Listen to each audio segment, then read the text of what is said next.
अस्सलाम वालेकुम। हाँ जी बच्चों, कैसे हैं आप? ठीक हैं। लास्ट लेक्चर में हमने फ़ाइल्स की टाइप्स को हमने डिस्कस कर लिया था। ठीक है कि फ़ाइल्स कितनी टाइप्स की होती हैं, तो अभी थोड़ा सा इसको रिवाइज़ कर लेते हैं। फ़ाइल्स जो हैं वो हमारे पास तीन टाइप की होती हैं। एक हमारे पास मास्टर फाइल्स, ठीक है, उसके बाद ट्रांजैक्शनल फ़ाइल और फिर तीसरी फ़ाइल हमारे पास होती है बैकअप फ़ाइल। मास्टर फाइल में हमारे पास ऑल ओवर सारा हमारा डाटा सेव होता है। ट्रांजैक्शनल फाइल के अंदर जो चीज़ हमने ट्रांसफ़र करनी है वो डाटा हमारे पास सेव होता है और लिमिटेड डाटा सेव होता है। बैकअप के ऊपर उसकी एक मास्टर फाइल की एक कापी हमने अपने पास सेव रखना होती है। अब हम देखते हैं फंक्शनल पॉइंट ऑफ व्यू से फाइल्स की टाइप्स। तो फंक्शनल पॉइंट ऑफ व्यू से जब हम फाइल्स की बात करते हैं ना, तो उस वक्त फंक्शन के लिहाज से उसकी एक एक्सटेंशन होती है, उस फाइल का एक स्पेसिफिक नाम होता है। हमने अलग अलग फाइल्स को अलग अलग नेम दे देते हैं और उनकी एक्सटेंशन भी अलग होती हैं। A file consist of file name and file extension. मिसाल के तौर पे मैं इधर आपको एग्जांपल से दिखाता हूँ। ये देखें, मेरे पास इधर तीन टाइप्स की फाइल्स हैं। पहले नंबर पे जो फाइल मौजूद है ना, वो है हमारी वर्ड में। दूसरी फाइल हमारी है पीडीएफ में। तीसरी फाइल है पावर पॉइंट में और चौथी फाइल है नोटपैड में। अब ज़रा इसको जूम करके देखें तो इसमें ये देखें एंड पे ये वर्ड की फाइल है, तो इसके ये इधर से लेकर इधर तक ये सारा नेम है इसका, और फिर एंड पे डॉट डॉक्स लिखा हुआ है। जहाँ भी कहीं भी किसी भी फाइल की टाइप में डॉट डॉक्स आ जाएगा तो इसका मतलब आपको फ़ौरन समझ आना चाहिए कि ये एक वर्ड की फ़ाइल है। इसी तरीके से जब हम पीडीएफ की फ़ाइल देखेंगे तो उसके एंड पे डॉट पीडीएफ होगा। फिर अगर हम प्रेजेंटेशन यानी पावर पॉइंट पे कोई फाइल होगी तो उसके एंड पे डॉट पीपीटीएक्स लिखा हुआ होगा। तो ये वाली है एक्सटेंशंस। तो इसका मतलब ये हुआ कि अगर हमने फंक्शन के लिहाज से देखना है तो फंक्शन से पहले जो नेम होगा वो उस फाइल का अपना नेम होगा जो उसके डाटे को रिप्रेजेंट करेगा कि इसमें किस किस्म का डाटा है, और फिर डॉट लगा के फिर हम आगे इसकी एक्सटेंशन लगा देते हैं। एक्सटेंशन उसकी जाहिर करती है कि उसमें डाटा किस टाइप का मौजूद है। अब हम आते हैं इनकी टाइप्स पे। तो फंक्शनल पॉइंट ऑफ व्यू से पहले नंबर पे हमारे पास जो फाइल है वो है प्रोग्राम फाइल। अब प्रोग्राम फाइल होती है, उसका मतलब ये होता है कि जहाँ कहीं प्रोग्राम का वर्ड आएगा तो आपने फ़ौरन समझ आना कि इधर हम किसी सॉफ्टवेयर की बात करते हैं। तो जब कहीं सॉफ्टवेयर की बात होगी तो सॉफ्टवेयर का काम होता है हमारी किसी भी प्रोग्राम को रन करना या फिर कम्युनिकेट करवाना। इसलिए प्रोग्राम फाइल्स के एंड पे डॉट एक्जी या फिर डॉट कॉम की एक्सटेंशन, कोई भी आप सॉफ्टवेयर लें तो उसके एंड पे उसकी एक्सटेंशन पे डॉट एक्जी लिखा होता है। इसका मतलब होता है कि एग्जीक्यूटेबल फाइल, या फिर लिखा होता है डॉट कॉम, यानी कम्युनिकेट करने के लिए जो हमारे पास सॉफ्टवेयर ये उसकी फ़ाइल है, ये उसको कम्युनिकेशन के लिए यूज़ की जाएगी, और डॉट एक्जी किसी चीज़ को रन करने के लिए यूज़ की जाएगी।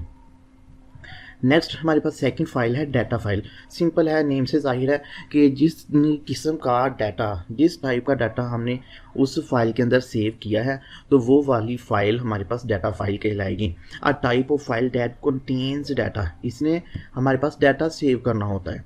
और फिर data files are created by software being used. ये बहुत इंपॉर्टेंट पॉइंट है। जौन सा सॉफ्टवेयर हमने यूज़ किया है तो उस सॉफ्टवेयर में जौन सा डाटा हमने सेव करना है तो वो वाला हमारे पास डाटा फाइल कहलाएगी। इन दोनों में अब मैं आपको डिफरेंस बताता हूँ। ये देखिए, मैं इधर से वर्ड की फ़ाइल ओपन करता हूँ, ठीक है, 2010 का वर्ड है, इसको मैं ओपन करता हूँ। ये फाइल ओपन हो रही है, तो जब तक फाइल ये ओपन हो रही है इस वक्त ये डॉट एक्जी के ज़रिए ही ओपन हुई है।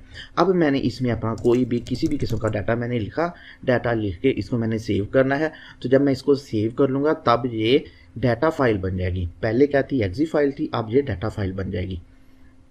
उसके बाद मैं इसको सेव नहीं करूँगा। अब डिफरेंट टाइप के सॉफ्टवेयर्स होते हैं जो इसको यूज़ करते हैं, तो उनकी फिर अपने अपने लिहाज से इसकी एक्सटेंशंस होती हैं। और ये वाला टेबल जो है ये बहुत इंपॉर्टेंट है, आपने ये टेबल लाजमी करना है।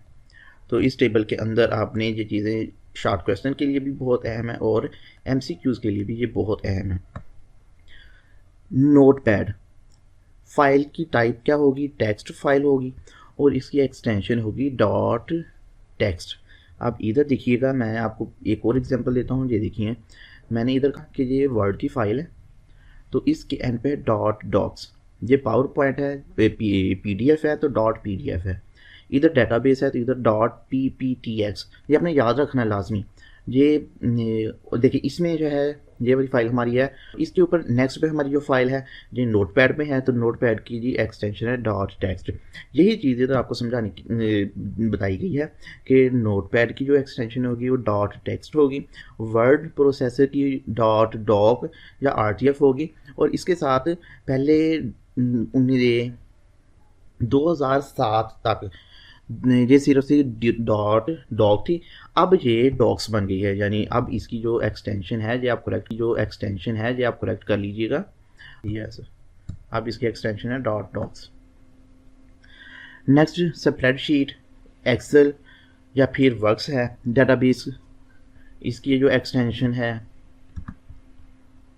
डेटाबेस की एक्सटेंशन DAT.dbf.mbd, जो सा सॉफ्टवेयर हम यूज़ करेंगे तो वैसे ही इसकी एक्सटेंशन हो जाएगी। इमेज हमारे पास जो पिक्चर्स होती हैं उनकी जो टिफ है, JPG है, EPF है, GIF है, MPP है, तो ये आपने याद रखनी है। ऑडियो फाइल जो होगी उसकी एक्सटेंशन .wav या मिड होगी, वीडियो फाइल की सॉफ्टवेयर AVI या MPG होगी। उम्मीद है कि आपको इधर तक क्लियर हो गया होगा। नेक्स्ट है फाइल ऑर्गेनाइजेशन।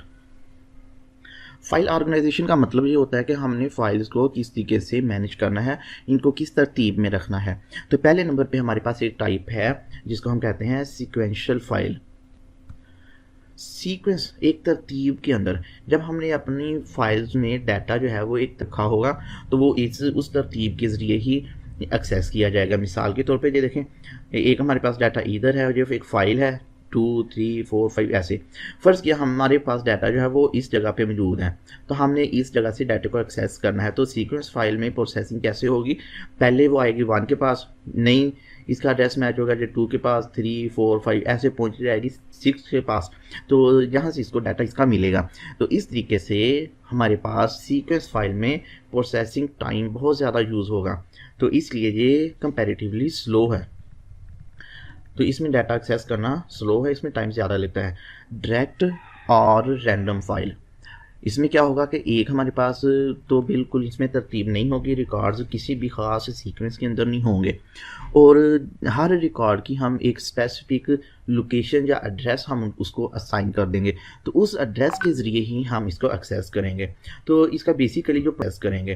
इसका बेसिकली जो प्रॉब्लम क्या आता है वो ये आता है, if the same address is calculated. अब फ़र्ज़ किया कि अगर किसी का एड्रेस सेम आ जाता है तो फिर हमारे पास मसला बनेगा कि हमारे पास एक ही चीज़ है तो उसका जो एड्रेस है वो 2 और मोर रिकॉर्ड्स का एड्रेस सेम होगा, तो वहाँ पे हमारे पास प्रॉब्लम बन जाएगा। फास्टर दैन सीक्वेंशियल फाइल, जो डायरेक्ट है और रैंडम फाइल्स हैं ये सीक्वेंशियल फाइल्स की निस्बत बहुत स्लो होती हैं, और इनके अंदर जो डाटा हमारे पास स्टोर होता है वो CD या DVD के अंदर डाटा स्टोर होता है। तीसरे नंबर पे है इंडेक्स्ड सीक्वेंशियल फाइल।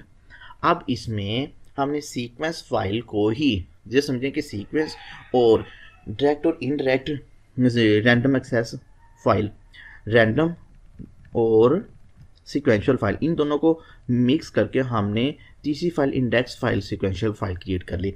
अब इसके अंदर एड्रेस भी होगा, स्पेसिफिक लोकेशन भी होगी, स्पेसिफिक अरेंजमेंट भी होगी, तरतीब भी होगी, और फिर इसका स्पेसिफिक एड्रेस भी होगा।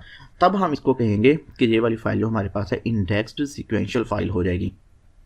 तो हम इसको एक की वैल्यू और हर इंडेक्स को हम एक की वैल्यू दे देंगे। तो अगर डाटा हमने कलेक्ट करना होगा तो हमें सिर्फ और सिर्फ उसकी की ज़रूरत होगी, तो उस की से ही हम डाटा रिट्रीव कर सकते हैं।